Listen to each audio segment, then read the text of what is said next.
Lección número 9. El ambiente de la Biblia. El país e historia bíblicos.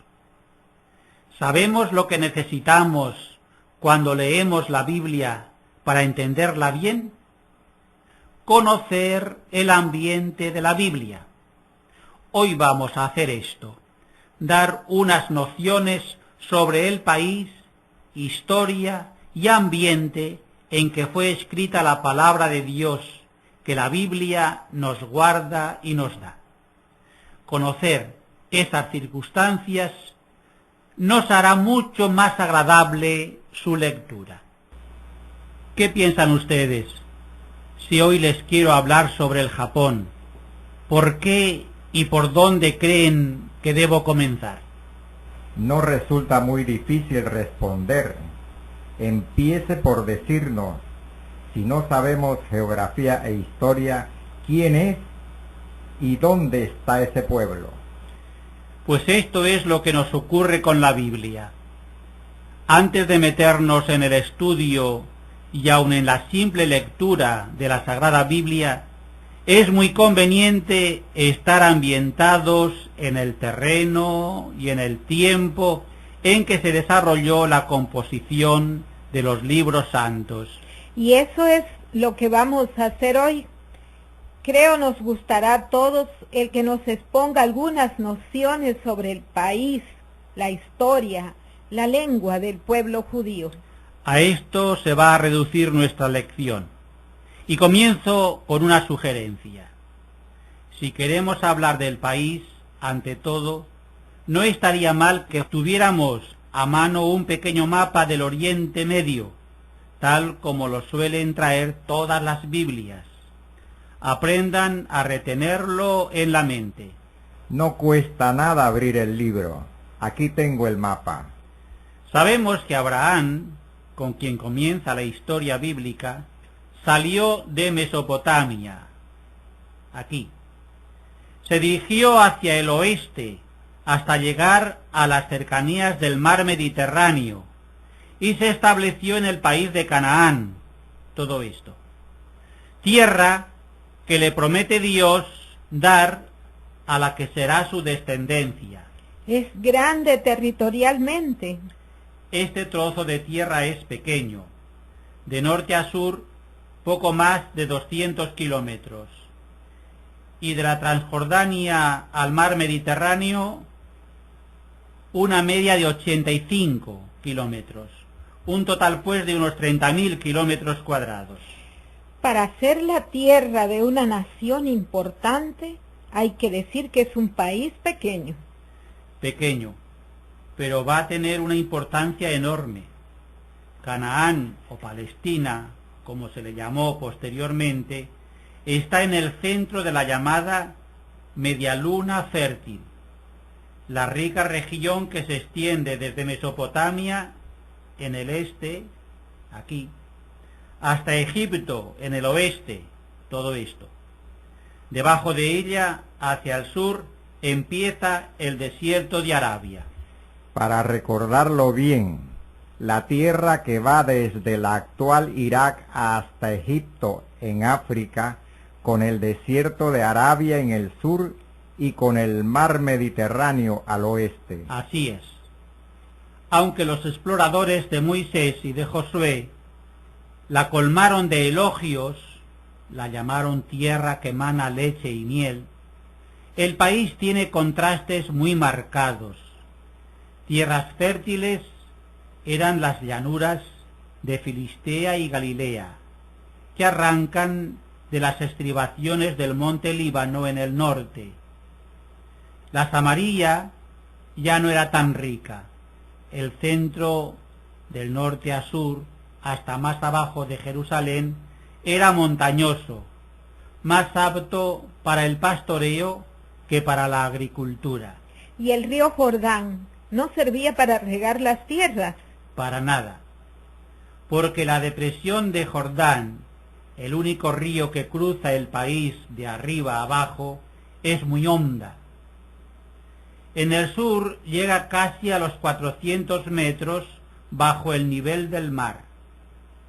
arranca del Líbano, forma el lago de Tiberíades, al que los nativos darán el pomposo nombre de Mar de Galilea, y va a morir en el Mar Muerto al sur. ¿Y el clima, agradable o molesto? El clima es benigno, como de país subtropical. En el verano hace un calor sofocante, casi inaguantable, en la cuenca del Jordán, y en el invierno el frío es moderado aun en las partes altas de la meseta central. ¿Y cómo es que Palestina, siendo país pequeño y relativamente pobre, era tan codiciada de los imperios vecinos de Asiria, Babilonia, Egipto, y después tan ambicionado por Grecia y Roma? Muy bien hecha la pregunta. La razón es muy sencilla. Palestina era el nudo geográfico en el que confluían y por el que pasaban todas las civilizaciones de aquellos tiempos. De aquí su situación estratégica y su importancia para el comercio y los ejércitos. ¿Y la lengua que hubieron de hablar los judíos a lo largo de su historia? Cuando llegó Abraham a Canaán, se hablaba allí el hebreo, lengua también semita, que asimilaron los patriarcas y que hablaron sus descendientes, conservándola hasta en los siglos de la cautividad de Egipto, y en la que se escribieron los libros de la Biblia. Pero siempre he oído decir que a veces hablaban en un dialecto propio de ellos. Has oído campanadas, pero no sabes de dónde viene el sonido. Sí, te refieres al arameo. En todo el Oriente se hablaba esa lengua, que no es un dialecto, sino una lengua verdadera. El arameo era la lengua de los comerciantes y de la diplomacia. Durante el destierro de Babilonia la aprendieron los judíos y al fin se quedó como la lengua de todos. ¿Y duró mucho esa lengua? Mucho. El arameo era la lengua que se hablaba en Palestina en tiempos de Jesús. La lengua que se había perdido era precisamente el hebreo, que quedaba en los libros de la Biblia, de modo que en los actos del culto, una vez leído el original, tenía que venir la traducción y la explicación en arameo, la lengua del pueblo. Pero el hebreo quedó intacto en la Biblia. Hoy, el Estado de Israel ha resucitado el hebreo, de modo que se conserva hasta hablado ese tesoro de la lengua sagrada. Gracias a Dios que contamos con la lengua en que Dios se expresó con nosotros. ¿Y el griego y el latín? El latín no tuvo que ver nada ni con los judíos ni con los escritos de la Biblia, pero el griego sí, y mucho. Con las conquistas de Alejandro Magno, el griego se va a imponer en todas partes, de tal manera que al llegar el Imperio Romano no será el latín, sino el griego, la lengua universal. Es muy posible que el mismo Jesús lo hablara, pues conversó con aquellos prosélitos griegos que querían verle, y sobre todo habló directamente con Pilato, que no hablaba sino en latín o en griego. Estamos aprendiendo cosas muy interesantes y que tanto nos pueden servir para una mejor comprensión de la Sagrada Escritura. En este país tan reducido de Palestina, encrucijada de tantas civilizaciones y con las lenguas entonces conocidas, se desenvolvió la historia más importante del mundo. Esto nos interesa mucho. ¿Por qué no reduce a pocas palabras las peripecias de Israel en sus largos años de historia? Esta historia, la historia sagrada, la historia de la salvación, comienza con los primeros recuerdos de los clanes de los patriarcas, Abraham, Isaac y Jacob. Sus descendientes emigran a Egipto, donde viven durante 400 o más años. Esclavos, ya lo sabemos. Pero de manera muy providencial. Salen libres de la esclavitud bajo el caudillaje de Moisés, y bajo el mando de Josué se establecen en la tierra prometida, a donde llegan después de 40 años de peregrinación por el desierto, y en la que se instalan las tribus, cada una en el territorio que le ha tocado, sin más jefes que los que surgen espontáneamente, llamados jueces, cuando son atacados por los pueblos vecinos. Duró mucho ese periodo de los jueces, Débora, Gedeón, Sansón y demás. No hay nada preciso. Pongamos unos 150 años. Hacia el año 1000 antes de Jesucristo surge la monarquía con David, después de los ensayos reales habidos con Saúl. El pueblo permanece unido nada más que unos 70 años, pues al morir Salomón se divide el reino en dos. Al norte, Israel con 10 tribus, y con Samaria por capital. Al sur, Judá con solo 2 tribus, y por capital, Jerusalén. Creo que es muy importante recordar esto, para no hacernos un enredo cuando leemos los libros de los reyes, que si el rey de Israel, que si el rey de Judá, que si Samaria, que si Jerusalén. Dices bien. Aunque el pueblo descendiente de los patriarcas se ha dividido hasta constituir 2 estados, Yahvé sigue siendo el Dios que adoran los dos, y a los dos manda Dios profetas que mantengan viva la fe del pueblo. ¿Y hasta cuándo vivieron separados? Debido a sus infidelidades, Dios castiga a Israel, el reino del norte, y los asirios conquistan Samaria.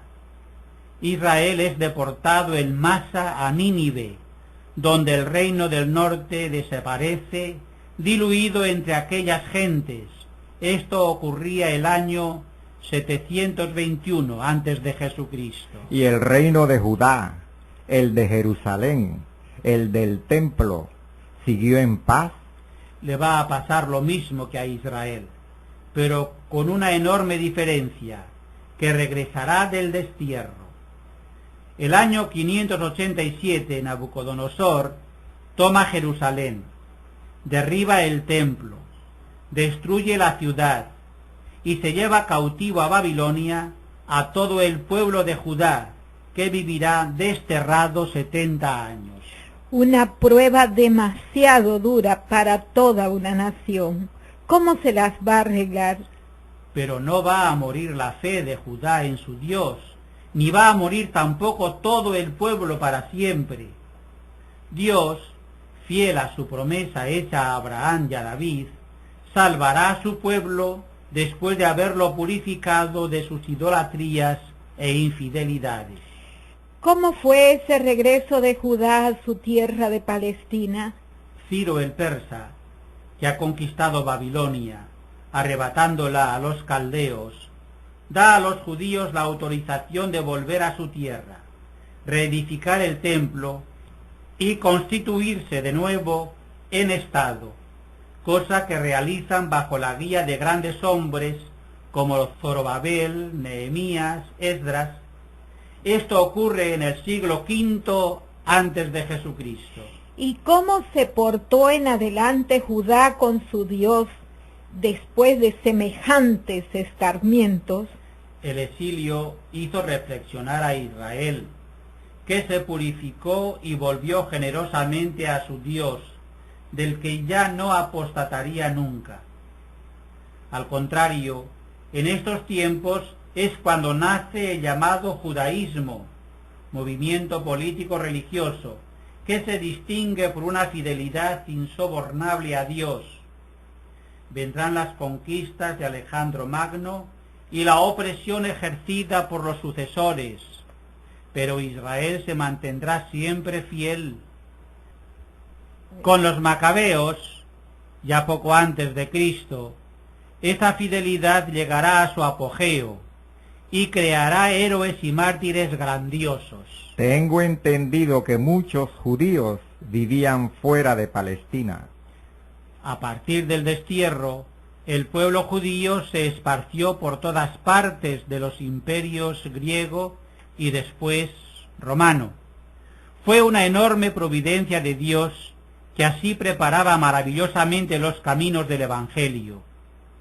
En tiempos de Jesús había muchos más judíos fuera que dentro de Palestina, donde se calcula que había 1 millón, y fuera pasaban de los 4 millones, de los cuales dice el historiador romano Estrabón, por los mismos días de Jesús: no es fácil encontrar un solo lugar del mundo sin esta gente, que además no deja de hacer sentir en todas partes su autoridad. Magnífico elogio, pero debemos estar ya cerca del Cristo, ¿no es así? Sí, estamos ya a las puertas. Así se llegará hasta Jesucristo. ¿Y qué pasará después? Sabemos la historia. Los jefes del pueblo no aceptaron a Jesús, y el mensaje del Evangelio pasó a los pueblos gentiles. El año 70, las tropas romanas destruían Jerusalén, la cual sufría, en el año 135, la última y definitiva derrota. La historia bíblica había acabado según la dolorosa profecía de Jesús. Dice usted, definitiva derrota, de modo que no hay ya esperanza para Israel. Te felicito por tu buen corazón, Rosy, y hemos de precisar bien. Aquellas derrotas bajo las legiones romanas no fueron definitivas para Israel, pues queda en firme la promesa de Jesús, que confirma tan seriamente San Pablo en su carta a los romanos, inspirado por el Espíritu Santo. Explique, Padre, explique. El alejamiento de Israel es sólo provisional. Para nosotros, creyentes en la palabra del Señor, no existe la menor duda. El pueblo elegido, tan maravilloso en toda su historia, es heredero de la promesa. Un día, Israel reconocerá a Jesús como el Mesías prometido a sus padres y aceptado. Hay que ver la gloria que le espera. Sabemos cuando lo dijo Jesús entre lágrimas al contemplar Jerusalén. Conmueven las palabras de Jesús. Jerusalén, Jerusalén, ¿cuántas veces he querido reunir a tus hijos como una gallina reúne a sus polluelos bajo las alas, y no has querido? Pues bien, se les va a quedar desierta la casa, porque les digo que ya no me volverán a ver hasta que digan: bendito el que viene en nombre del Señor. ¿Y lo de Pablo? San Pablo lo dice con expresión casi triunfal. Si su caída ha sido una riqueza para el mundo y su fracaso riqueza para los gentiles, ¿qué no será su plenitud? Esto es consolador de verdad. Una historia tan gloriosa no puede terminar en un fracaso. Eso no dice con Dios que eligió a Israel para dar al mundo su mayor orgullo, Jesucristo el Señor. Muy bien dicho, Javier. ¿Y cómo quieren que resuma la lección de hoy? tan diferente de la de otros días?